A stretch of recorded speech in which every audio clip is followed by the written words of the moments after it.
ഇന്ന് തന്നെ ഡൗൺലോഡ് ചെയ്യൂ. കാണൂ നിങ്ങളുടെ ഫേവറേറ്റ് ഷോസ്.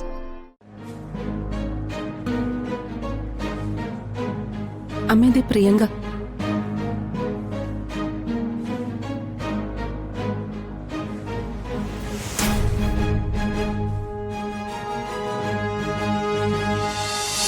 മുത്തശ്ശി ഒന്ന് വിളിക്കാം.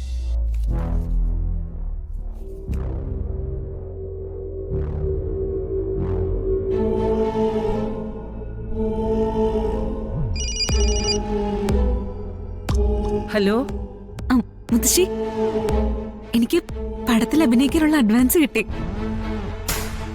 പ്രൊഡ്യൂസർ ഇങ്ങോട്ട് നേരിട്ട് വന്നു. എത്രയാ തന്നറിയോ? 5 lakhs. ഓ, കേട്ടിട്ട് മുത്തശ്ശിക്ക് എന്താ ഒരു സന്തോഷമില്ലാത്ത? ഞാനിത് ആരോടും പറഞ്ഞിട്ടില്ല. ഈ ലോകത്ത് ഒരേ ഒരാളോടെ പറയുന്നു തീരുമാനിച്ചിരിക്കുക. അത് മുത്തശ്ശിയോടാ. എന്റെ എല്ലാ ആഗ്രഹങ്ങൾക്കും എന്റെ കൂടെ നിൽക്കുന്നത് മുത്തശ്ശി മാത്രല്ലേ? നീ പറയുന്നതൊക്കെ നല്ല കാര്യം തന്നെ. പക്ഷേ തൽക്കാലം അത് നീ അവിടെ മാറ്റി വെച്ചിട്ട് ഒന്ന് ഹോസ്പിറ്റലിലേക്ക് വാ. എന്തിന്? ഇല്ലെങ്കിൽ നിന്റെ അച്ഛൻ ആശുപത്രിയിൽ നിന്ന് എഴുന്നേക്കുമ്പോഴേക്കും വരുണിന്റെയും രാധികയുടെയും മധുവിധനുള്ള തീയതി കൂടി നിശ്ചയിച്ചിരിക്കും. മുത്തശ്ശി, ഇവിടെ എന്തൊക്കെയാ നടക്കുന്നതെന്നാ നീ കരുതിയിരിക്കുന്നേ? ദേവനെ രക്ഷിക്കാൻ വേണ്ടി ഫിദ സ്പെഷ്യലായിട്ട് ഒരു ഡോക്ടറെ കൂടെ കൊണ്ടുവന്നിരിക്കുക. ദേവൻ കണ്ണു തുറന്ന രാധികയുടെയും വരുണിന്റെയും വിവാഹം വേണമെങ്കിൽ ഹോസ്പിറ്റലിൽ വെച്ച് തന്നെ അവര് നടത്തും. അതേ വാശിയിൽ തന്നെയാ നിന്റെ അമ്മ യശോദയും. എടീ, എല്ലാരും കൂടെ ഇവിടെ ഒത്തുകളിയാ. അത് ഈ ഞാൻ ഒറ്റയ്ക്ക് വിചാരിച്ചാ പരിഹരിക്കാൻ പറ്റില്ല. ഞാൻ അവിടെ വന്ന് എന്തെങ്കിലുമൊക്കെ കണ്ടു എനിക്ക് ദേഷ്യം വരും മുത്തശ്ശി. എടി വരട്ടെ, ദേഷ്യം വരില്ലെന്ന് ആരാ പറഞ്ഞേ? നിനക്ക് ദേഷ്യം വന്ന് എന്തൊക്കെ ചെയ്യാമോ അതൊക്കെ ചെയ്യണം. അതിനാ ഞാൻ നിന്നോട് വരാൻ പറഞ്ഞു. അല്ലാതെ വേറെ ഏതോ നാട്ടിൽ നടക്കുന്ന സിനിമയ്ക്ക് നീ പോകുമ്പോഴേ വരുണിന്റെ രാധികയ്ക്ക് വിട്ടുകൊടുത്തിട്ട് നിനക്ക് പോകാൻ പറ്റുമോ?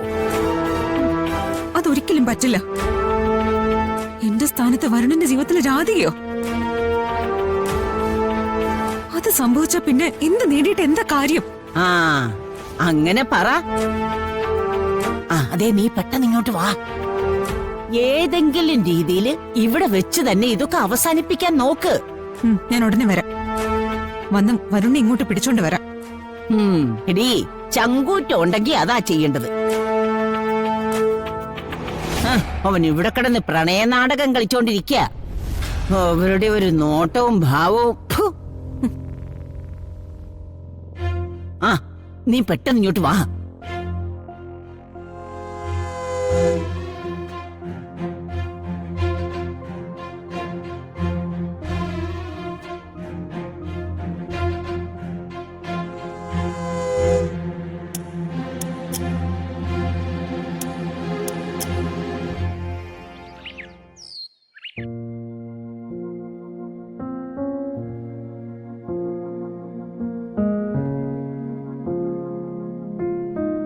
അഖിൽ സർ,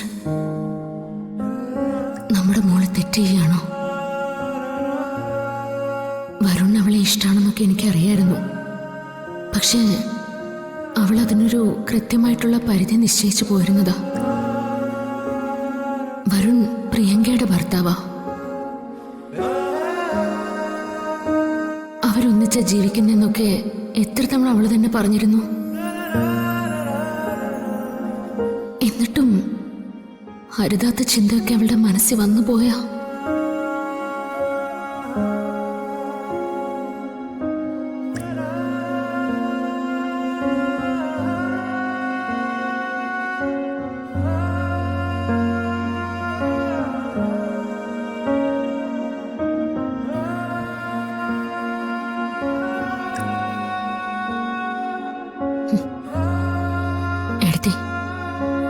എനിക്കിപ്പോ തന്നെ മോളെ കാണണം.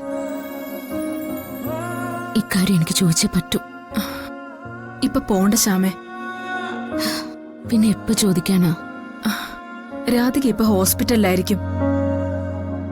ഈ അവസ്ഥയില് ശ്യാമ അവളെ തേടി പോകാതിരിക്കുന്ന നല്ലത്. ശ്യാമയുടെ കണ്ടീഷൻ ഓക്കെ അല്ലല്ലോ. എനിക്കൊരു കുഴപ്പമില്ല. എന്നാലും വേണ്ട ശ്യാമേ, ഞാൻ പറഞ്ഞല്ലേ, നമുക്ക് പിന്നെ കാണാം.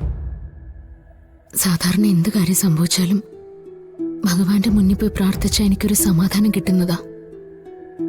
ഇക്കാര്യത്തിൽ അതുപോലും ഉണ്ടാവുന്നില്ല. അളവ് വിട്ട് സ്നേഹിച്ചെന്റെ കുറ്റമാണോ? ഞാൻ അവളുടെ മുന്നിൽ മുഖം മറച്ചല്ലേ നിൽക്കുന്നത്.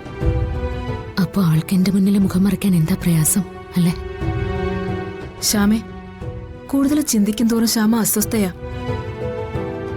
അസ്വസ്ഥത വന്നാ പിന്നെ ശരീരം നേരെ നിൽക്കില്ല. അതുകൊണ്ടാ ഞാൻ പറയുന്നേ, സൗകര്യപൂർവ്വം മോളെ കാണുമ്പോ നമുക്കത് ചോദിക്കാം. അതുവരെ ഇത് മനസ്സിലിട്ട് വളർത്തരുത്. അങ്ങനെ മതി. എഴുത്തേ, ഈ സ്നേഹത്തിന്റെ ഏറ്റവും കൂടിയ ഉയരത്തിലാ ഞാൻ എന്റെ മോളെ കൊണ്ടുവച്ചിരിക്കുന്നത്. അവിടെ നിന്നുള്ള വീഴ്ചയുണ്ടല്ലോ, അതൊട്ടും സഹിക്കാൻ പറ്റാത്തതാ. രാധിക അറിഞ്ഞുകൊണ്ടാണ് വരുൺ അവിടെ ചെന്നതെങ്കിൽ, അവര് തമ്മില് അങ്ങനെ ഒരു തീരുമാനം എടുത്തുവെങ്കിൽ എനിക്കവളോട് പൊറുക്കാൻ പറ്റില്ല. ഒരിക്കലും അവളോട് മാപ്പ് കൊടുക്കാനും പറ്റില്ല.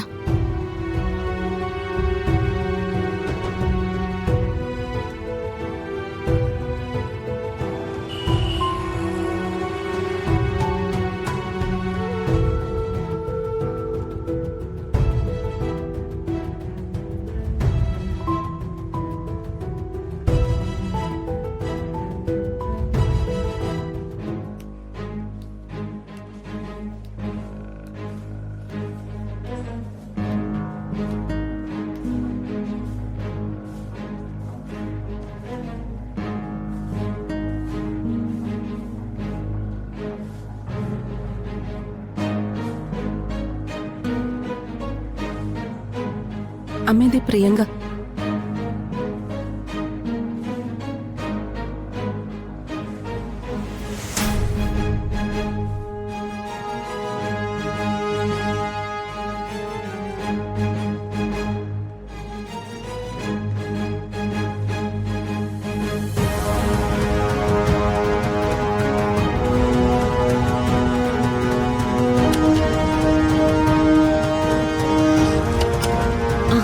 മോളെ പ്രിയങ്കെ, അച്ഛൻ രക്ഷപ്പെട്ടു. ഫിദാമ്മയുടെ ഏർപ്പാടാക്കിയ ഡോക്ടർ അച്ഛന്റെ കൂടെ തന്നെയുണ്ട്. എല്ലാം കൈവിട്ടു പോകുന്ന അവസ്ഥ വന്നതാ. രാധിക മോളുടെ ഭക്തി കൊണ്ട് അച്ഛനെ രക്ഷിക്കാൻ പറ്റിയത്. ഡോക്ടർമാരത് സമ്മതിക്കുകയും ചെയ്തു. എല്ലാം അറിഞ്ഞിട്ടും അച്ഛന്റെ കാര്യം അന്വേഷിച്ച് ഇതുവരെ നിനക്ക് വരാൻ തോന്നിയില്ലല്ലോ. ഞാൻ എന്തിനാ അച്ഛനെ കാണാൻ ഓടി വരുന്നത്? അച്ഛന് കാണേണ്ടത് തന്നെയല്ലല്ലോ. ഏതോ തെരുവിൽ കിടന്ന അനാഥ പെണ്ണിനെയല്ലേ.